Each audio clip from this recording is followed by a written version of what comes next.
Hi and hello watch fans, and welcome for the last time of Geneva Watch Days 2025 to the Glass Igloo. We're here joined by Philippe Belais of Claude Meylan to talk about his wonderful watches and to ask him about the fair. But let's start off with our friendly neighbourhood jeweller, Alain Ben Joseph. Have you heard of Claude Meylan before, Alain? The funny thing is, Claude Meylan, I know from the shop windows whenever I do a retail safari. Because what do retailers do? They do retail safaris when they're abroad. And every top jeweler in Switzerland has Claude Meylan. So I felt foolish not knowing enough about the brand. And the name Meylan, obviously we have our friend Edouard Meylan. And the Meylans, a part of the Meylan family, is famous because of Audemars Piguet. But unfortunately, I don't know enough besides that, so I don't know where to start. Maybe first question, I see two tonneau-shaped watches. Are all the watches tonneau-shaped? Oh, tonneau was invented by Cartier, really, 1920. Tortue. Exactly. And you know the difference between a tonneau and a tortue, the legs, or the horns in watchmaking speaking. So we did design a tortue shape, which is part of the heritage and the significant cases in our industry. So, as you said, Meylan is a large branch, but it's one of the four families that founded high horology in the Vallée de Joux in 1680 something. After they're all coming from France, funny enough. So after and during the religious war, we saw those families coming to Geneva, and Calvin was very kind in saying, no more place here, go up the mountain. They are farmers, and being farmers, they don't know there is snow between November and March. So they're stuck. What do you do when you're stuck? You count time.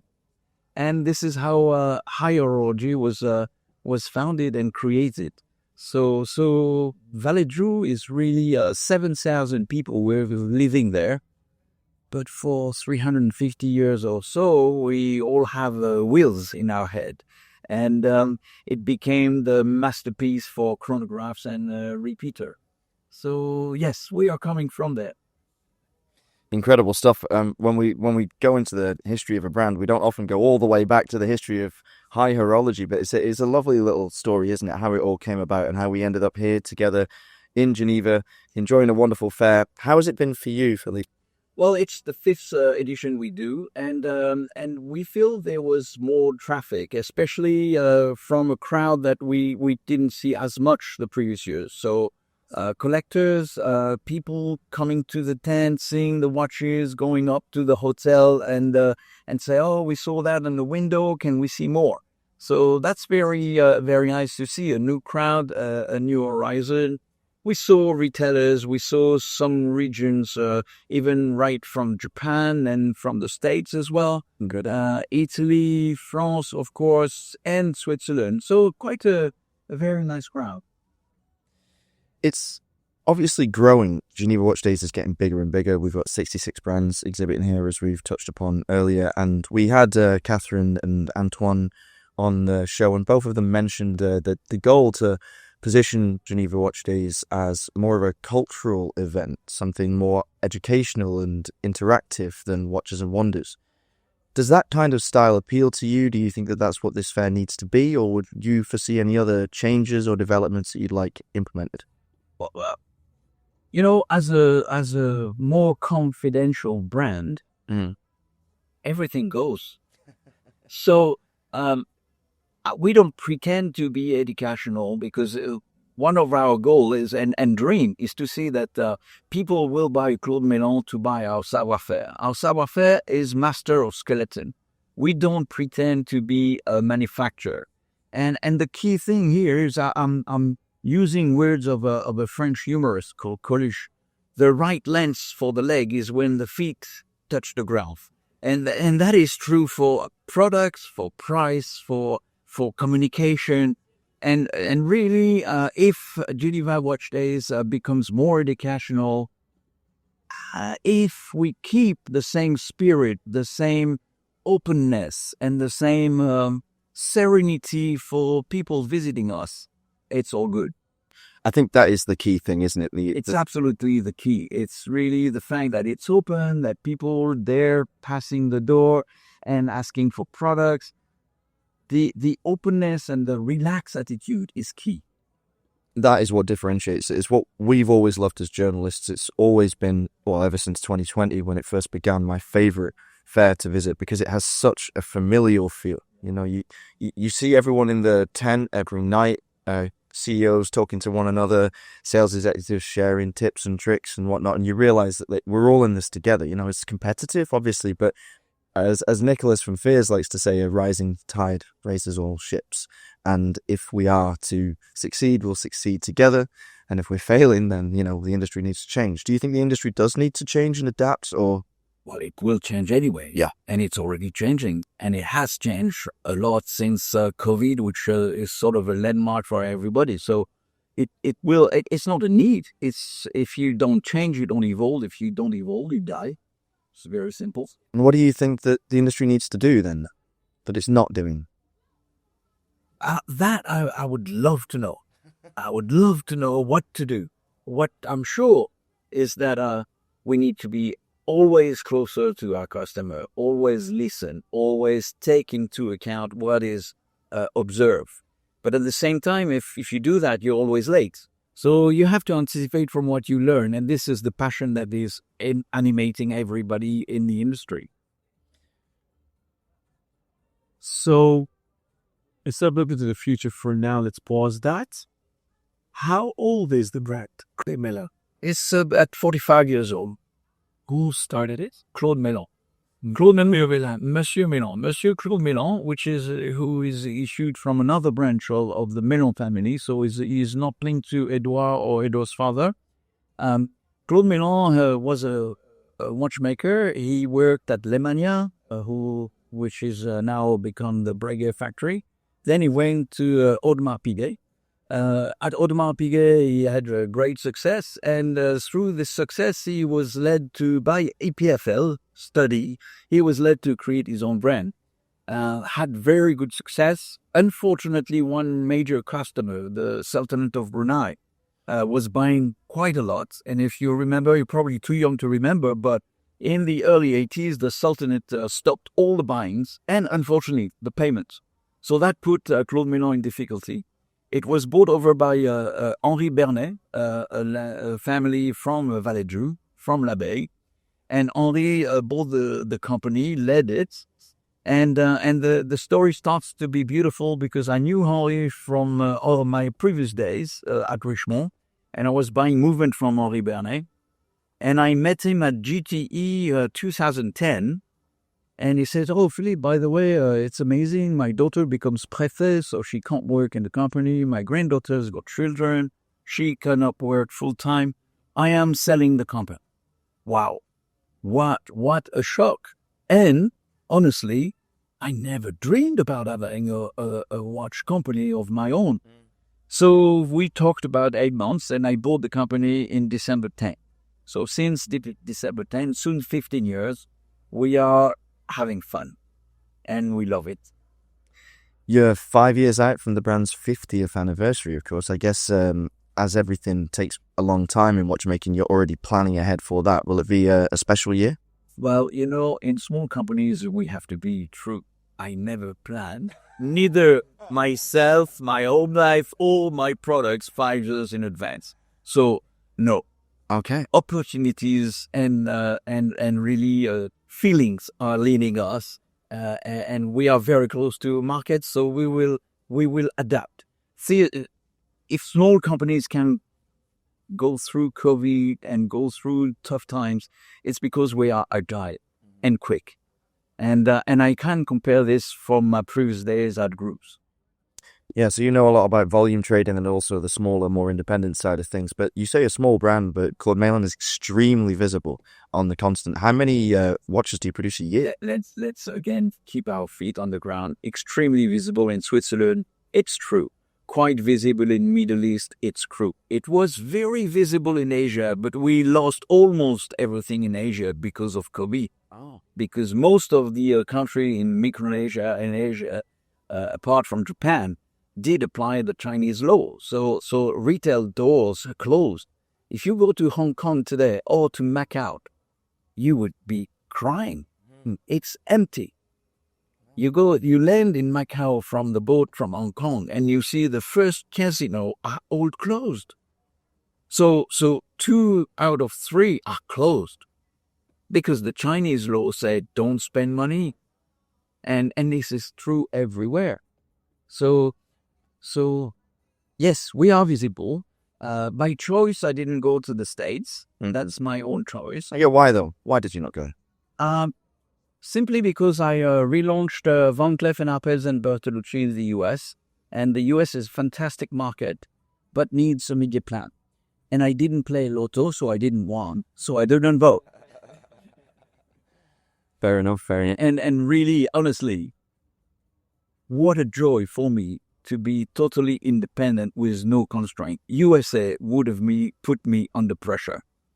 It's kind of hard to get the right budget, and it's even harder to get paid if you don't get the right budget. So I drew USA outside. So I crossed also Caribbean, also Central America, and also South America because they all depend on, most of them depend on the US. But it's okay. The rest of the world, it is large enough. So go on, tell us how many pieces you make a year. This is, probably a subject that nobody talks about. I can admit that we lost 67% of our volumes after COVID. Wow. So we are now maybe another 25% before we recover the pre-COVID business. Okay. So you have to be agile and quick and flexible. It's very interesting. Maybe I wanted to ask what do you do in-house and what's the price range? But I'm dying to know, what does the big skeletonized tortue retail at? So the big one, which is a 40 millimeter size, retails for 5,500 francs. Expat. No, retail. Yeah, including VAT. Including VAT. All these Swiss brands always mention without VAT. Well, I do mention VAT because this is the public price in Switzerland. So it includes our 8.1%. And what was the beautiful suspended micro rotor D? Surprise. Again, we have to be true. It's not really a micro rotor. It's just a very good idea to answer customer expectation. When we developed the Tortue 35 millimeters, we did it because the success of the large one, we had comments from the ladies, some ladies, saying it is slightly too big. So we developed the 35. And we made a little survey at our scale, and the ladies came with 3 major points. Stop telling us that we don't like mechanics. We like mechanics. We like when something happens in the wash, and we like curves. So after deciding on that side, we choose the movement, and the movement is an ETA 2671, but it's pretty poor. It's just round. You say, what? Poor you in boring. Poor boring. Yes, poor in quality. No. We buy only ETA because they are produced in mass, they are serviced worldwide, and they are super reliable and inexpensive. So that's why at Claude Meylan, we want them to buy a watch buying the savoir-faire of master of quality. We don't pretend to be a manufacturer. But with this creation, we had the great idea of moving the rotor up to mirror the dial, to open a very nice yin and yang curve from 11 to 4 to reveal the balance wheel and the escapement, and redesign bridges to evoke a tulip from Amsterdam. And this gives us a great opportunity to present a movement that we really developed and mastered. So what we do at Claude Meylan is basically we buy the movement, we dismantle the movement, we decorate the movement, we cut out the movement. And of course, we subcontract the milling and the decoration by machine to respect and achieve low prices. And what does it retail at about? That one is at 4,800. The 35 with automatic movement. How big is the team at Claude Mellan? 7 people. Amazing. Yeah, so you outsource a lot with great network apparently. Well, we buy all the movements. We buy all our components in Switzerland, except the cases that we buy in Asia. And that's all really, because all the rest we buy hands, strap, dies if we have dies. Everything is bought either in Valéjo or La Chaux-de-Fonds region. What is the price range of a full collection? Where do you start and where do you end? We start at 1,700 and we go up to 15,000. Rather wide. What do you know about your audience, your consumers? What is your most active demographic? I'm very sorry, but it's always a question that makes me laugh. Sorry, but really, honestly, there's everybody. Yeah. There's young, there's not so young. Even now, I hesitate in telling you that this is a lady's watch. There is no more sex in a watch. You can see from many, many, many years ago, Asian girls wearing Pasha from Cartier and then Panerais. And so I would say that we have about 60% male and 40% ladies. What strikes me is that the young population loves skeleton. So whenever I am in a retail store and I see youngsters or even younger, like from 15 to 20, if they happen to see the watch, they want to take it out of the window and being explained. So this is very reassuring. Do you think that's because the skeletonization makes the fact it's mechanical very, very obvious, and for the younger generation, mechanical things are an oddity and they're very curious about that? Yeah, and it does appeal. So it's not a hazard that everybody is doing skeleton or open art or something to dive into the movement, because it's fascinating. And as far as skeleton is concerned, it's not rare to see people saying, "Oh, I bought this," and then they take it out of the wrist. That's why we do only Ardillon pieces, is that so you can discover the back of the watch, because the back of the watch is also extremely nice. That's beautiful. Ardillon, that's a word we've not had on the podcast before, but it's the buckle, the style of the buckle, as opposed to like a butterfly clasp or a bracelet or anything like that. So it can easily be taken off and shown off. And they should be shown off because they are beautiful watches. And even though I don't often wear skeletons, I've always had a soft spot for what you've been doing, because I love the reorganization of the movement. I think it's extremely elegant and satisfying to the eye.